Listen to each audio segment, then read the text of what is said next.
everyone. I wanted to talk with everyone today about a topic that I talk a lot about with clients. You may have heard of it, and that's the topic of codependency. So codependency, you might be surprised, is a term that we mental health professionals don't actually use. It's not a clinical term. But it's been historically used a lot, especially in addiction circles. So what do we mean by codependency? So codependency is kind of a broad umbrella type term that probably doesn't mean what you think it means, at least not in its entirety. It really refers to a range of behaviors and beliefs that cause us to have relationships with other people, family members, significant others, employers, that are really not entirely equal. They tend to be kind of one-sided. So typically, codependent behaviors might include things like, trying to people please, telling people what we think they want to hear, really seeing ourselves as being totally unselfish and dedicated to others' well-being, even at the expense of our own well-being. Alcohol and drug use to really avoid, uncomfortable feelings. So I want to talk with each of you about a wonderful resource. You may be familiar with 12-step groups. Some people like 12-step groups. There's one that I really like, and I refer a lot of clients there. But that's Codependent Anonymous, Coda, CODA.org. And they've got an interesting little checklist on here. And they say it's a self-assessment tool to really help people try to decide, to what extent do they maybe have codependent behaviors. And they break these down into denial patterns, low self-esteem patterns, compliance patterns, control patterns, and avoidance patterns. And if you go on their website, you can see this entire list on there, but I'm going to go through just a handful of these. And you can maybe decide for yourself, like to what extent do I see some of these in my own relationships? So typically people with codependency tendencies tend to have a difficult time communicating boundaries and expectations to other people. Maybe they do it and they don't feel totally comfortable doing it, or maybe they just kind of hint around at things. Other people with codependency tendencies, they might expect that their demands be met with no ifs, ands, or buts. They might be very demanding, very controlling. So this really refers to a range of these behaviors. So I'm not going to go through the whole list, but I'm just going to go through a couple of the things that are on this list here. It says here on the Coda website, it says codependents often have difficulty identifying what they are feeling. They often minimize, alter, or deny how they really feel. They perceive themselves as completely unselfish and dedicated to the well-being of other people.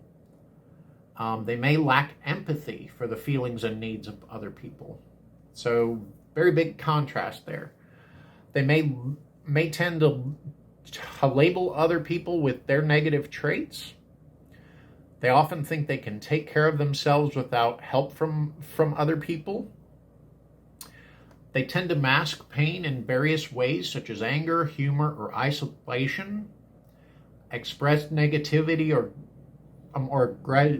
more aggression in indirect and passive ways. So instead of telling people, I feel upset because X, Y, and Z, a person with codependent tendencies, they might kind of hint around at it. Well, they should have known that I was upset. Well, how can they really know that if you don't come out with it, if you're not direct with it? They very often judge what they think, say, and do as never being good enough. They're embarrassed to receive recognition, praise, or gifts. They often don't perceive themselves to be lovable or worthwhile. They have difficulty admitting a mistake. They're often unable to identify or ask for what they need and want. They look to others to provide their sense of safety. They have difficulty getting started, meeting deadlines, and completing projects. So that's a big one.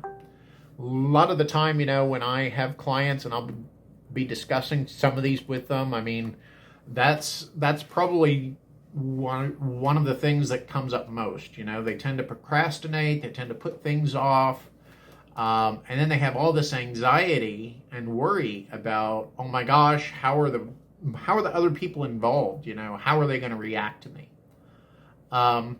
They're often extremely loyal, remaining in harmful situations for too long. So it's very, very common for people with these tendencies to stay in relationships that are not healthy. Maybe their significant other, their partner, they're not supportive, or even sometimes abusive, and the individual stays in that situation even though they know it's probably not beneficial to them. It's not healthy for them. They're often hyper vigilant regarding the feelings of others, and they take on those feelings. So that word hyper vigilant, if you don't know that word, it means that they're kind of always on the lookout for signs of a threat. It's kind of almost like we walk on eggshells, just really expecting other people are going to get upset with us. They accept sexual attention when they really want love. They're often afraid to express their beliefs when they differ from those of other people. So when they talk about control patterns on here, I'm going to read some of the control patterns off here. So they have to feel needed in order to have a relationship with other people. They freely offer advice and direction without being asked. They believe people are incapable of taking care of themselves. So one way this might really look in real life is, maybe I have family members who... Or maybe I have family members or friends who are having a tough time, trying to figure out a situation. And without even asking, I come to the rescue and I try to fix the situation for them. Oh my God, I've got to make this better for you. When maybe the person hasn't even asked for their help.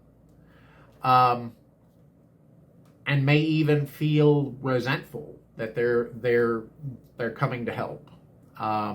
They may not see it as help. They may see it as the person being intrusive. So this list further says they often adopt an attitude of indifference, helplessness, authority, or rage to manipulate outcomes. They use recovery jargon in an attempt to get control of other people's behavior. So to kind of manipulate the situation.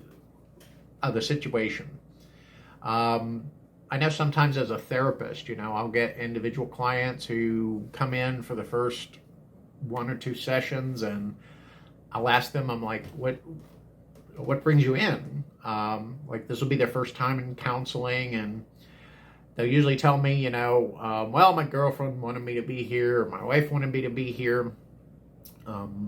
And well, like what's the reason for that? Well, my girlfriend thinks I have ADHD, or my wife thinks that I'm depressed. And so I'll talk with them a little bit about that, and just kind of like I kind of joke with them, but I'm like, is your wife or girlfriend a mental health professional? Are they a doctor or therapist? No. It's like, well, that's technically practicing without a license. You might let them know that that's kind of frowned upon. Um, but typically when you kind of talk to these individuals who were kind of pressured to come in for therapy, you kind of get a bigger picture, and it tends to be the case that maybe the individual is having some problems, but those problems more times than not are the result of maybe problems in the relationship itself or problems in the family system. So then they talk about the last part of this list, talks about avoidance patterns. And these are pretty common too. So just to read off a few of these, it says, codependents often avoid emotional, physical, or sexual intimacy as a way to maintain distance. So what do they mean by that? Well, they mean that for instance, a person with these tendencies might get into a dating relationship, but they only let it get so close, and then they kind of find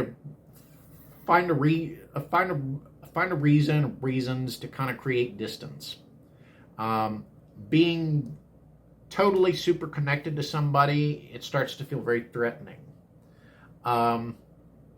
They often use indirect or evasive communication to avoid conflict or confrontation. So kind of like I said a little bit ago, very common for people with some of these tendencies to kind of hint around at what they want, rather than coming out and directly saying, hey, I need you to do X, Y, and Z. They often allow addictions to people, places, and things to distract them from achieving intimacy in relationships. They suppress their feelings or needs to avoid feeling vulnerable. They believe displays of emotion are a sign of weakness. So that's kind of a big one too. Typically, when I talk with individuals about some of these behaviors,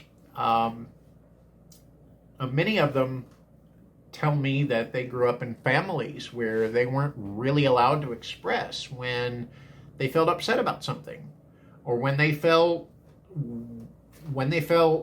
angry or scared. They just had to keep it to themselves. A very common dynamic, I see this a lot in families where there's been, where maybe the person grew up with an alcoholic in the family. Everybody walks on eggshells, trying to not upset a drinker because they don't want to deal with the aftermath of that. So what does the drinker just learn? Well, he's learned that, if I'm aggressive enough, everybody will just kind of stay off my back. So in families where there's that kind of dynamic, where somebody grows up around somebody with, chronic alcohol use, for instance, they very often learn that it's not okay to express how I'm feeling. It's not okay to express what I need from other people. I have to maybe hint around at it. And so in therapy, one thing that I try to do is I help clients, really start to kind of experiment with new behaviors that maybe they haven't done before. Now, what would happen if you let that coworker who said what they said to you a few days ago? I mean, I wonder what would happen if you went to them and you said, I felt really disrespected when you said that. And more times than not, I mean, they come back and they say, I had that talk with the coworker, and they were actually pretty understanding about it. So what have I just learned? Well, I've learned that other people don't function the same way necessarily as the toxic people that maybe I grew up with. I learned by experimenting with that new behavior, I learned that maybe it's okay to voice my needs. That I don't always have to be the people pleaser. I don't have to walk on eggshells, feeling so apprehensive about how somebody else might react. But these are just a handful of the things that they have on the Coda website. I might encourage you, definitely check out their website. It's coda.org. There's a lot of good stuff on there. I also have some of this posted on my website, briansharpcounseling.com. And I'd love to know your thoughts on this. I mean, if you have, maybe you can identify with some of this. I mean, I'd love to hear about it in the comments, or if you want to email me, I'd be happy with that as well. But I'd love to get your feedback. And please, if you like this video, please give me a thumbs up. I'd love to get your feedback on it. If you have any ideas for future videos, I'd love to hear those in the comments as well. Hope everyone has a great weekend.